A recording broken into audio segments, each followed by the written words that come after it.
Hello, we got Mike Holler here, MPG Mike, and welcome to lesson number 13 of our online basic MPG training course.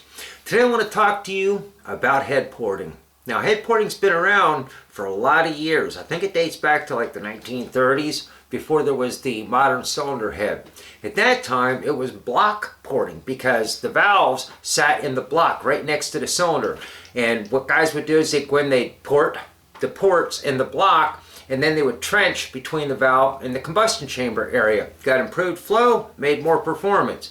One of the biggest pioneers was a guy named Vic Edelbrock. When you see Edelbrock manifolds, carburetors, heads, it's the company that Vic started. And what he did was he invented the flow bench. In other words, he was able to put numbers on how much a port could flow and at various valve lifts. And by doing so, he could make every one of the ports in an engine identical. And by using those numbers, those flow numbers, he was able to determine just how much power that engine was capable of making under ideal circumstances. So Vic started generating some really impressive numbers using his flow bench. Well, as times change, so has head porting techniques. We've learned a lot. Bigger is not always better. We learned that. Vic was just hogging them out, and he got some pretty decent results, but we get even better results now. To be able to do head porting, you're going to need some tools. Let's take a look at some of the tools that you're going to need. First of all, you're going to need a die grinder. Now, they come in electric, and they come in what's called pneumatic, which is air-powered. I happen to prefer a die grinder that is a little on the heavy side, but not big and bulky. I tried using some lightweight ones, and it just kind of kicks. The carbide burr will get in there, and it'll grab, and it'll just kind of kick. I find it easier to control something with some mass to it. Furthermore, I like pneumatic, because when I port, I'll have the hose hang up over my shoulder, and then that hose helps me to guide the grinder, so I get a little bit more control. When you're grinding, you want to use a 3-point stance, and since you got your hands, what I'll do is I'll hold the grinder in my right hand because I'm right-handed, and then I'll take and I'll have these 3 fingers hold the grinder, and then my pinky and this finger I'll place on the cylinder head itself. So now I have control. I'll take this pinky and I'll put it on the cylinder head. The more points of contact, the more control I have over guiding the grinder. And that's important because it's real easy for that thing to jump and just tear a whole bunch of material out that you really didn't want to tear out. So control is important. Once you got your grinder landed on, and oh, by the way, 10 bucks at Harbor Freight. Harbor Freight's a national chain. They're in just about every one of the major cities. And for like 10 bucks, 15 bucks, 20 bucks, whatever it is, you can get a pneumatic grinder. If you oil it regularly, they'll last for years and years, even doing regular head porting. I've been using the Harbor Freight grinders pretty consistently, and they're lasting me quite a while. But I'll grind for about 15 minutes, add a little oil, grind for 15 minutes, add a little oil. The oil is key to keeping that pneumatic grinder lasting you years and years. Next, you need the bits. Now, if you're dealing with a cast iron head, you're going to want iron type carbide bits. They have a real tight pattern on the little teeth. The aluminum heads use a much coarser type of a flute, because it has to be able to grab the aluminum and then kick it out. The iron, it's going to grab smaller chunks, so the smaller flutes give more teeth to grind away.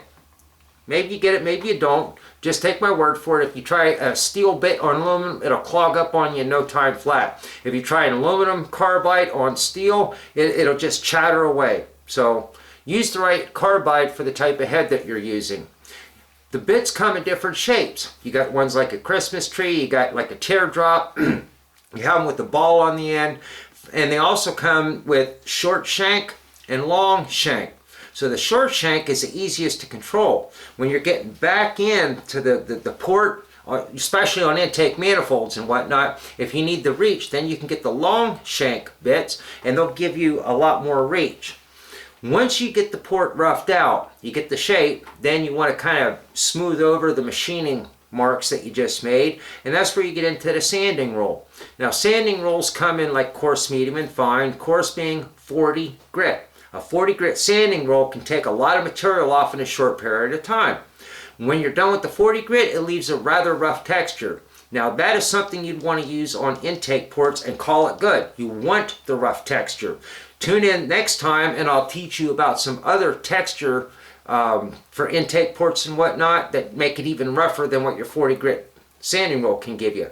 But just for now, 40 grit sanding roll, that's your intake port final cut. They also have 80 and 120. 120 is typically the finest that you'll get. It doesn't leave a mirror polished finish, but it's fairly smooth. And you really don't want a mirror polished finish, not in the combustion chamber, not even in the exhaust ports. So when you start porting, you use your gasket and you kind of scribe a line around the gasket. This is nothing more than a reference point. This does not mean that you want to grind it out to the gasket area. And when you're doing porting, you're doing the whole top end, which means the intake manifold, the cylinder head, and the exhaust manifold. That way you have a matched set where everything works together. Since you're going from like an intake manifold, you want your cylinder head port to be just a little bit bigger than the port in your intake manifold. Something like about a 1 millimeter border the whole way around, because that way the flow comes in, and even if you get it off just a hair, chances of you having a mismatched port where it has to hit and try to go around, you pretty much eliminated that. So on the exhaust side, you're going to want the cylinder head port just a tad smaller than the exhaust manifold port for the same reasons. Also, it acts somewhat as a check valve because between pulses, intake pulse, it's going to draw in, the intake valve closes, and then it's going to want to bounce back again. But having that port configuration where the direction of flow is this way, it hits, curls back, and kind of acts like a check valve. Excuse me. So once you scribe with your gasket, then you want to take the cylinder head pretty much out to the gasket. Some exceptions, like the Chrysler 2.2 8 valve from the 80s. It had a little dip at the bottom, and most of those 2.2 heads came straight across, but the gasket had the dip. You don't want to take that port out to the gasket the whole way around. Other applications, you'll have a port that's this big and the gasket will be this big. Use a little bit of reason here. So you scribe where the gasket is, use it as a reference point. And then first step is gasket matching. So in the intake manifold, you want to take it about 1 millimeter in the whole way around. On the cylinder head, take it out to the gasket, most applications. And then you want to just blend it in, because when you just grind it first, it's going to be kind of sharp. And then you just kind of blend it in so it takes the shape of the port and does a smooth transition. And then in the exhaust, kind of the same thing, where you're just kind of blending it out. Now, a lot of the old cast iron heads had large bosses around the valve guides. More modern heads, nothing there at all, nothing to worry about. So another thing that you want to do when you're head porting is you want to take and you want to teardrop that boss. In other words, you're removing most, but not all, of the material around the guide. You want it to streamline, so the exhaust, instead of hitting a brick wall it has to work around, you streamline it and it just flows. On the intakes, same thing. You don't want the intakes coming in, boom. You want it to just smoothly transition up and around. Then the next step is going to be around the seat, in the bowl area. Now, there's something called a Coanda effect. And if you're in the shower sometime, you got the water running down on your arm. It'll run down your elbow, and instead of dropping off at the lowest point, it actually starts running up the other side before it runs off. It's called the Coanda effect. And if you can create, like on the intake, if you can create a nice smooth transition past the seat and into the combustion chamber, that Coanda effect will help put more air and fuel into the intake or cylinder. On the exhaust, same thing. As it's coming out past the valve, if it can just slide smoothly around and out, it'll flow a whole lot more. A lot of heads have sharp machining, jagged edges in there. And if you just smooth those jagged edges out, just blend them around, that'll make a difference in horsepower for you. The last conventional head porting technique that I want to introduce you to is the combustion chambers themselves. A lot of them will have like a bathtub head or a heart shape or something, but you have what's called a squish pad. And then the transition from the squish pad to the combustion chamber is very sharp. You don't want sharp edges, you want rounded edges. So I like to remove enough material that really rounds that out. Here's the principle behind that. If you take a square something or another and you place it in front of you, and then you take a match and you place it behind this square object and blow, you'll see that the light barely flickers. Keep blowing harder and harder and harder, and eventually you'll blow the match out. Now take something that's the same diameter, round, and put the match behind it. The match just went out because the air will travel around a rounded surface very easily. Again, Coanda effect. With the square, it hits, bounces off, creates turbulence, tries to get around, tries to go back in, creates turbulence. Just try it sometime. You'll see. Now, if we can round those sharp edges in the combustion chamber, first of all, on the intake stroke, as the intake charge is coming through the cylinder head, it's going to come in and flow around and fill the chamber. You improved flow on the cylinder head. During the combustion process, the piston comes up, get your little squish area inside the combustion chamber. Spark plug goes off, and as that little kernel starts to build and build and build, and you get the flame propagation, with a rounded contour inside, that flame just walks right around. Detonation is virtually eliminated, which means you can just crank up the power. Nitrous, boosted applications, turbos. Man, this is a godsend. So rounding the combustion chambers will improve performance and reduce detonation.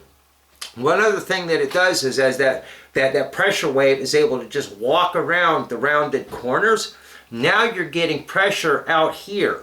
With the squared off combustion chamber, you got this much, okay? This is your surface area.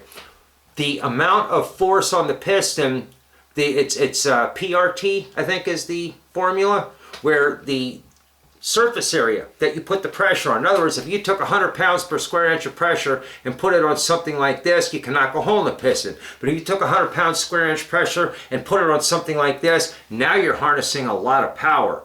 So even if we don't improve combustion efficiency any per se, if we can increase what surface of the piston we can put the pressure on, we just made more power. So that's kind of the basics. Now, the next session, I'm going to show you some magic tricks. Stuff that just will blow your mind when you try it. Now, why do you want to port ahead? Because you get better efficiency, you get better volumetric efficiency. In other words, you make more power and you get better fuel economy. It's that simple. The production cylinder head, they got all kinds of machining, casting, all kinds of sharp edges. You just get rid of what the factory didn't have time or money to do right in a mass production basis.